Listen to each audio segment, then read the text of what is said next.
Bonjour, je m'appelle Eric Cobas, je suis le fondateur de l'Académie de l'éloquence et je vais vous parler de quelque chose dont vous avez déjà entendu parler depuis la première, c'est-à-dire ce fameux grand oral qui fait partie des 5 épreuves finales du baccalauréat.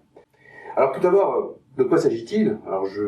On va reprendre ensemble le déroulé, puisque vous le connaissez encore une fois, mais il vaut mieux recadrer les choses précisément. Vous savez qu'il y a 2 questions, 2 questions que vous avez préparées pour chacune des 2 spécialités que vous avez retenues en terminale. Ces 2 questions sont donc préparées à l'avance, elles ont été travaillées avec vos professeurs, et elles sont donc présentées sur une feuille, sur une liste qui est visée par ces professeurs, et le jury va choisir une de ces 2 questions. Et choisir une de ces questions, vous avez ensuite 20 minutes pour préparer la réponse. Alors, ça a déjà été préparé à l'avance. Quand je dis préparer la réponse, c'est vous concentrer, bien être dans l'épreuve et peut-être aussi vous remémorer le déroulé de votre exposé. Ensuite, il y a donc la première phase, qui est la phase oratoire, à proprement parler, puisque c'est la première phase de présentation, d'exposé. Vous avez donc d'abord expliqué pourquoi vous avez posé cette question. Je vous rappelle, c'est une question qui est une question de spécialité. Pourquoi avoir choisi cette question-là? Pourquoi avoir choisi de la formuler dans ces termes-là? Et puis ensuite, vous allez répondre à cette question. Vous avez 5 minutes. 5 minutes de prise de parole classique, c'est-à-dire en général c'est debout. Exceptionnellement, parfois on peut demander à s'asseoir, mais c'est pas forcément recommandé. Donc si vous êtes debout, prise de parole debout, droit, vous regardez le jury, et effectivement vous avez 5 minutes. 5 minutes qui sont dédiées donc à cet exposé. Ensuite, il va y avoir l'échange. La phase 2, c'est l'échange, c'est le dialogue avec le jury. Parce que pendant que vous parliez, le jury, lui, il a pris des notes et il a des questions à vous poser. Les questions peuvent porter soit sur ce que vous avez dit, ou alors sur ce que vous n'avez pas dit.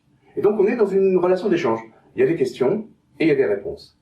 C'est un autre exercice, puisque ça suppose de l'écoute, ça suppose de la pertinence dans les réponses. C'est un autre exercice. Et puis enfin, 3e phase, qui est aussi une autre phase, une nouvelle phase, qui est la phase d'échange avec le jury sur votre projet d'orientation. Et là, c'est 5 minutes. 5 minutes d'exposé, 10 minutes de dialogue sur l'exposé, et 5 minutes d'échange sur votre projet d'orientation, votre projet professionnel éventuellement.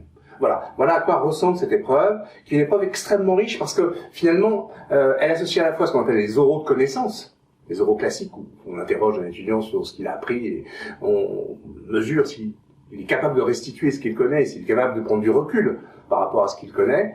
Et puis, un oral plutôt de motivation, de personnalité.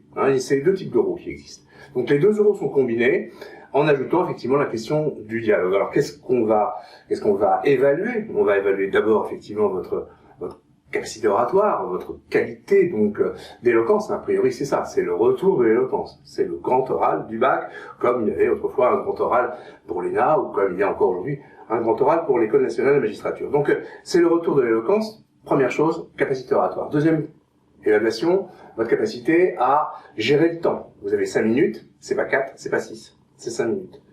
3e facteur, la pertinence de votre propos. C'est-à-dire, effectivement, est-ce que vous êtes capable d'articuler un raisonnement? Est-ce que ce raisonnement est intéressant? Est-ce qu'il est défaillant? En général, vous avez eu des mois pour préparer votre sujet. Donc, a priori, sur le contenu, il ne doit pas y avoir de difficultés.